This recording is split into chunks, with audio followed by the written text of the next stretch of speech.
चौरा गांव के खेतों में इन दिनों खुदाई का काम चल रहा था। असल में इसी गांव से होकर एक अच्छी सड़क गुजरनी थी, इसलिए यहाँ खुदाई शुरू की गई थी। अचानक एक दिन खुदाई करने वाली मशीन से कुछ टकराता है। बाद में जब खोजबीन की जाती है तो वहाँ से 2 कंकाल मिलते हैं। पुलिस गांव के लोगों से पूछताछ शुरू करती है। आप लोगों को क्या लगता है ये किसके कंकाल हो सकते हैं? अरे साहब, हमें क्या पता ये किसके कंकाल है, आप ही लोग पता लगाइए। हम लोग तो बहुत ज्यादा डरे हुए हैं। हाँ, हमारी फॉरेंसिक टीम अभी आ रही है। ये बताओ कि इस गांव के रहने वाला कोई जोड़ा गायब तो नहीं ना? क्योंकि शुरुआती जांच में तो ये बात सामने आ रही है कि एक कंकाल किसी पुरुष का है तो एक किसी महिला का। साहब, हमें तो बहुत डर लग रहा है। ऐसे कंकाल मिलने का मतलब गांव के आसपास ही किसी की हत्या हुई है या फिर किसी को जलाकर मार डाला गया है। हाँ साहब, हम अपने परिवार को लेकर बहुत ही ज्यादा परेशान हैं। देखिए, आप लोगों की परेशानी हम समझ सकते हैं, लेकिन आप लोगों को पुलिस का सहयोग करना होगा, क्योंकि आपके सहयोग के बगैर हम ये पता नहीं लगा सकते हैं कि आखिर ये किसके कंकाल है और इनकी हत्या किसने की।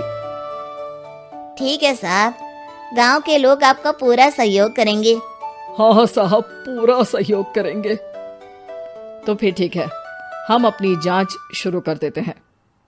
कुछ दिन बाद जांच रिपोर्ट आ जाती है। पता चलता है कि ये कंकाल करीब 20 साल पुराने हैं, यानी 20 साल पहले किसी जोड़े की हत्या कर शव को यहाँ पर दबा दिया गया था। इंस्पेक्टर राघव, ये बताओ कि 20 साल पहले की मर्डर मिस्ट्री क्या आप सुलझ सकती है?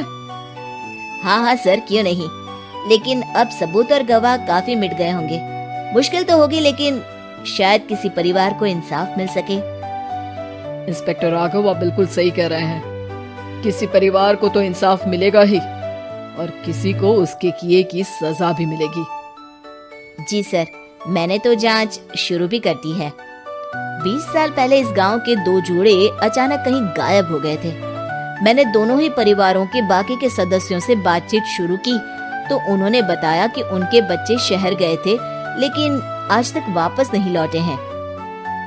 लेकिन ये दोनों शव किस परिवार के सदस्यों के हैं, ये कैसे पता चल सकेगा? सर, मैंने डीएनए टेस्ट करवा लिया है। आज शाम तक इसकी रिपोर्ट भी आ जाएगी। अच्छा, ठीक है।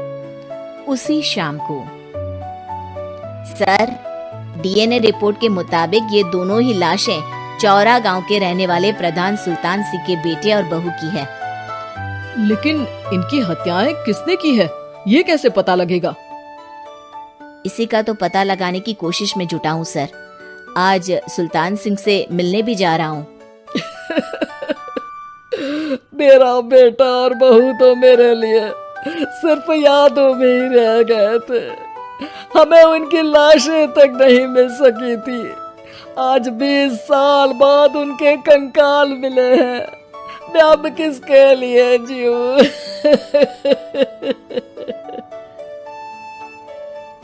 लेकिन सर, क्या आपकी किसी से कोई दुश्मनी थी? अपने बेटे बहू की हत्या के लिए आप किसे जिम्मेदार मान रहे हैं? अब मैं किसका नाम बोलूं? मेरी तो किसी से दुश्मनी नहीं थी, बस मेरे बेटे बहू को कोई वापस ला पाता।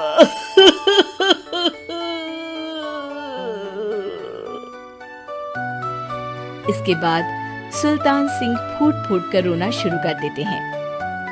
सर, अब आप इनका अंतिम संस्कार करवा सकते हैं। कम से कम इनका शरीर ना सही, इनका कंकाल तो आपको मिला है। लेकिन हाँ, अगर आपको कुछ भी याद आए तो जरूर बताइएगा। मेरी तो बेटा अब उम्र हो गई है, लेकिन मेरे बेटे और बहू के हत्यारों का जरूर पता लगाइएगा, क्योंकि जब तक हत्यारे पकड़े नहीं जाएंगे मेरा मन नहीं मानेगा। सर, हमारी पूरी कोशिश रहेगी हत्यारे को पकड़ने की। लेकिन एक बात बताइए, उस वक्त आपको किस पर शक गया था? उस वक्त मेरे एक ड्राइवर को पकड़ा गया था, लेकिन सबूतों के अभाव में उसे छोड़ दिया गया था। अच्छा, और ड्राइवर पर कैसे शक हुआ था? क्योंकि उस दिन ड्राइवर छुट्टी पर था। उस समय लेकिन लाश क्यों नहीं मिल सकी थी? उस वक्त पुलिस ने बहुत कोशिश की थी, लेकिन दोनों की डेड बॉडी नहीं मिल सकी थी। ठीक है, हमारी तफ्तीश चल रही है, मैं फिर आऊंगा। इसके बाद इंस्पेक्टर वहां से चला जाता है और सुल्तान सिंह अपने बेटे और बहू की याद में खो जाते हैं। कुछ दिन बाद सुल्तान सर, एक बात बताइए, जब आपके बेटे बहू की हत्या हुई थी, उसी के आसपास आपके ही गांव का रहने वाला एक और जोड़ा उसी वक्त गायब हो गया था ना? हाँ सर, अलका और अभिषेक, वो भी मेरे बच्चों जैसे ही थे। तो फिर वो कहाँ है? उनका भी आज तक पता नहीं चल सका, लेकिन बताते हैं कि कुछ साल पहले अभिषेक को गांव के ही किसी आदमी ने मुंबई में देखा था, लेकिन फिर वो गायब हो गया। यानी अभिषेक और अलका की हत्या नहीं हुई थी, बल्कि उन्होंने किसी वजह से खुद ही गांव छोड़ दिया था। हाँ, हो सकता है, क्योंकि अभिषेक मेरे बेटे संतोष का अच्छा दोस्त था और उसका मेरे घर भी आना जाना लगा रहता था। हो सकता है कि उसने मेरे बेटे और बहू के बारे में सुन लिया हो और ये गांव छोड़ दिया हो सकता है। उनके परिवार का कोई अब नहीं रहता क्या इस गांव में? अब तो कोई नहीं रहता। एक चाचा थे, लेकिन उन्होंने भी अपना पुश्तैनी मकान बेच दिया है। वो भी अब कहीं शहर में ही बस गए हैं। ओह, अभिषेक और अलका के बारे में भी पता लगाना होगा।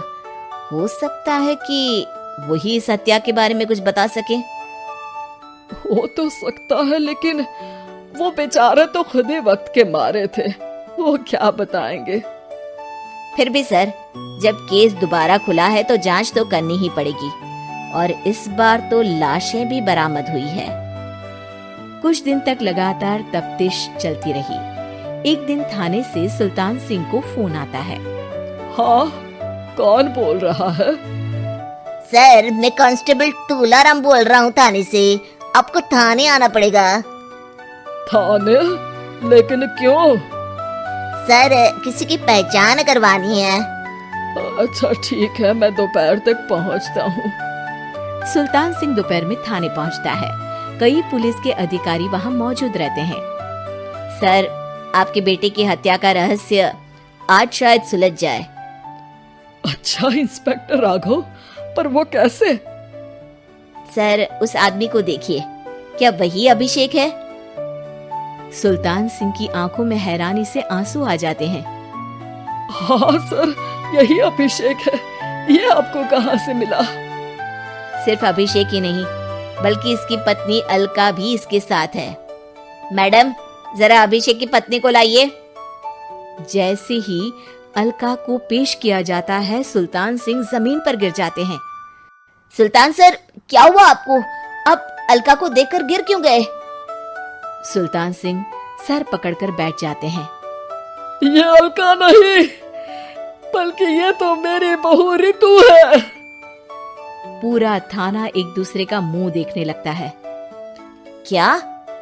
इसके बाद हर किसी को दो कंकाल और हत्या का रहस्य समझ में आ गया। अभिषेक और रितु ने मिलकर संतोष और अलका की हत्या की थी और लाश को जमीन के नीचे दबा दिया था। आज 20 साल बाद इस हत्या का रहस्य खुल सका था कि अवैध प्रेम संबंध में 2 मासूमों की जान गई। ऐसे ही वीडियोस को देखने के लिए हमारा चैनल सब्सक्राइब करें।